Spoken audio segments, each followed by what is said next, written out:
యేసుక్రీస్తు పరిశుద్ధ నామంలో మీకు శుభములు తెలియజేస్తున్నాను.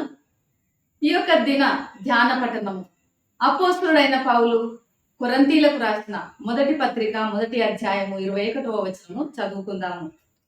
దేవుని జ్ఞానానుసారంగా లోకము తన జ్ఞానము చేత దేవునిని ఎరుగకుండినందున సువార్త ప్రకటనయను వెర్రితనము చేత నమ్ము వారిని రక్షించుట దేవుని దయాపూర్వక సంకల్పమాయను. ఇక్కడ రెండు రకాల జ్ఞానము మనము చూస్తున్నాము. ఒకటి దేవుని జ్ఞానము, రెండవది మనుష్య జ్ఞానము లేదా ఈ లోక సంబంధమైనటువంటి భూ సంబంధమైన జ్ఞానము మనం చూస్తున్నాము. ఈ లోక సంబంధంగా ఈ భూ సంబంధమైన లేదా మానవ జ్ఞానం చేత మనం ఎప్పుడు కూడా దేవుణ్ణి ఎరగలేము లేదా దేవుని కనుగొనలేము, దేవుని తెలుసుకొనలేము. దేవుడు తన యొక్క జ్ఞానమును బట్టి, తన దయా సంకల్పమును బట్టి మనకు తన యొక్క శిల్వ సందేశము ద్వారా మనకు రక్షణను అనుగ్రహిస్తున్నాడు అనే యొక్క వాక్యంలో చూస్తున్నాము. మనం ఈ లోకంలో చాలా మంది తెలివైన వారిని, జ్ఞానవంతులను, అలానే మరి ఎంతో జ్ఞాన సముపార్జన చేసినటువంటి వారిని మనం చూసినట్లయితే వారు దేవుని గురించి ఎక్కువగా ఆలోచిస్తారు అనేటువంటి ధోరణి కనపడుతున్నది. కానీ మానవ జ్ఞానము ద్వారా, మానవ తెలివి ద్వారా నిజమైన దేవుణ్ణి, సత్య దేవుణ్ణి, లోక రక్షకుడైన దేవుణ్ణి ఎప్పుడు కూడా కనుగొనలేము. మరి ఆ నిజమైన దేవుణ్ణి, ఆ రక్షణ ఇచ్చేటువంటి దేవుణ్ణి, సత్య దేవుణ్ణి ఎలా కనుగొనగలము అంటే కేవలము శిలువ సందేశము ద్వారా మాత్రమే మనము రక్షణనిచ్చే దేవుణ్ణి, నిజ దేవుణ్ణి మనం తెలుసుకొనగలము. ఆ యేసయ్యే మనకు రక్షణిచ్చే దేవుడుగా ఉన్నాడు. ఈ మానవ జ్ఞానముతో మనము అన్వేషణ చేసినప్పుడు లోక సంబంధంగా కొన్నిసార్లు మనము సంతృప్తి పడతాము, సంతోషపడతాము. కానీ అది చాలా అరుదుగా ఉంటుంది. అది అంతవరకే ఆ సంతోషాన్ని తీసుకొని రాగలుగుతుంది, ఆ తాత్కాలికమైనటువంటిది. అదే దేవుని యొక్క జ్ఞానంతో మనం అన్వేషించినప్పుడు దేవుడు ఖచ్చితంగా మనకు శాశ్వతమైనటువంటి ఆనందాన్ని, సంతోషాన్ని తీసుకొని రాగలడు. ఈ లోకంలో విద్యావంతులైనటువంటి వారిని చూసినట్లయితే తరచుగా మరి వారికి దేవుని పట్ల అంత భక్తి, శ్రద్ధలు, గౌరవం ఉన్నట్లుగా మనకు కనపడరు. అలా అని అందరూ అలానే ఉంటారని కాదు. ఐజాక్ న్యూటన్ వంటి వారు, దేవుని యందు విశ్వాసం ఉంచినటువంటి వారు, ఎంతో విద్యావంతులు ఈ లోకంలో ఉన్నారు, తెలివైనటువంటి వారు చరిత్రలో ఉన్నారు.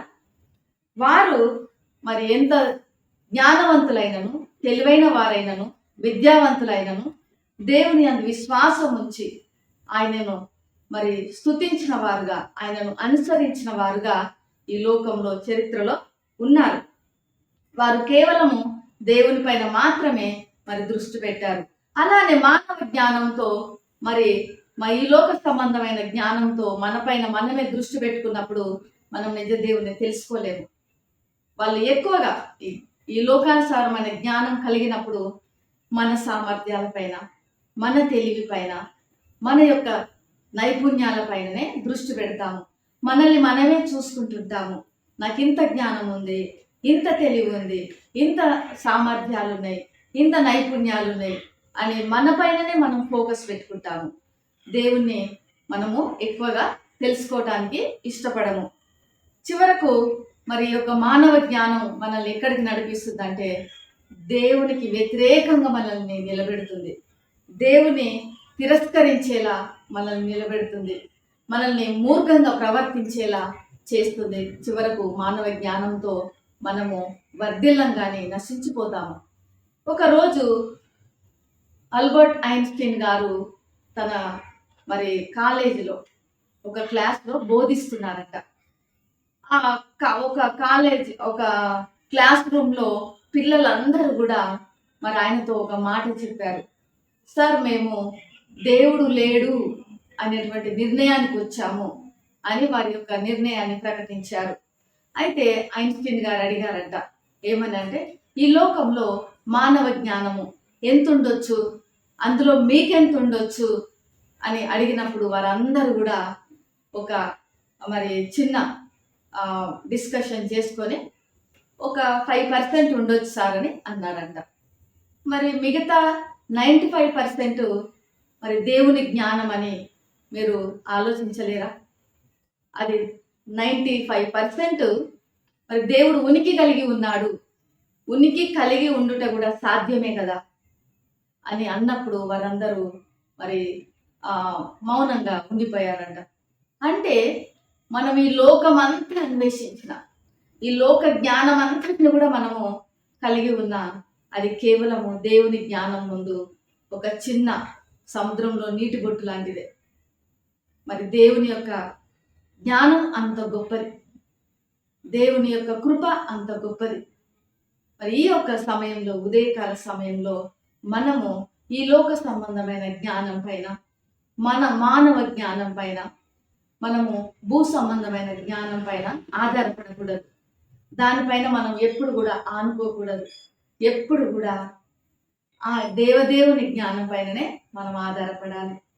ఎవరికైనా జ్ఞానం కొదవగా ఉన్న ఎడల వాడు దేవుణ్ణి అడగవలను, ఆయన ఎవరిని గద్దింపక ధారాళంగా దయచేవాడు ఆయన వాక్యంలో ఉంది. అంటే దేవుడే మనకు జ్ఞానాన్ని ఇచ్చే దేవుడు, దేవుడే మనకు రక్షణనిచ్చే దేవుడు, దేవుడే మనకు అత్యధికమైన కృపనిచ్చే దేవుడు. మరి ఆ జ్ఞానంతోనే మనము దేవుని తెలుసుకోగలము. ఆ శిల్వ సందేశము ద్వారా మాత్రమే ఆయనను తెలుసుకోగలము. జ్ఞానం, మన లోక సంబంధమైన జ్ఞానంతో మనం రక్షణను తెలుసుకోలేము.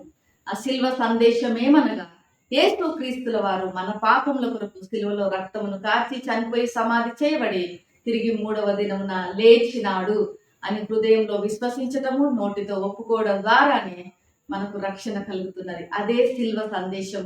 ఆ శిల్వ సందేశమే మరి దేవుడు మిమ్మల్ని కూడా మరి తాకునుగా కానీ ప్రార్థన చేద్దాము. ఎవరైతే ఇంకా తాకబడలేదో శిల్వ సందేశం ద్వారా, వారందరికీ కూడా ఈ ఉదయకాల సమయంలో దేవుడు వారి హృదయాలను సంధించుగా కానీ మనం ప్రార్థన చేద్దాము.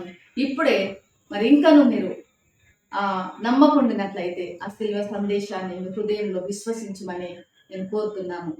ప్రేమ నమ్మకం కలిగిన పరలోకపు తండ్రి, పరిశుద్ధుడా నీకు వందనాలు చెల్లిస్తున్నాను. దయగల తండ్రి, మా మానవ జ్ఞానంతో, ఈ లోక సంబంధమైన జ్ఞానంతో రక్షణను మేము తెలుసుకోలేము. కేవలము నీవిచ్చిన జ్ఞానంతో, నీ శిల్వ సందేశమును మేము తెలుసుకోవడం ద్వారా మాత్రమే మేము రక్షణను పొందుకోగలము. ఇట్టి సువార్త ఇంకెంతమంది అయితే బిడ్డలు వినలేదు ప్రభువా, వారందరూ వినులాగున, విన్నవారు సంధించబడిలాగున, నిన్ను హృదయంలో విశ్వసించి నోటితో ఒప్పుకొనిలాగున నీ రక్షణ కార్యం వారి జీవితాల్లో జరిగించమని యేసు నామములో ప్రార్థిస్తున్నాను తండ్రి. ఆమేన్. దేవుడు మిమ్మల్ని దీవించుగాక.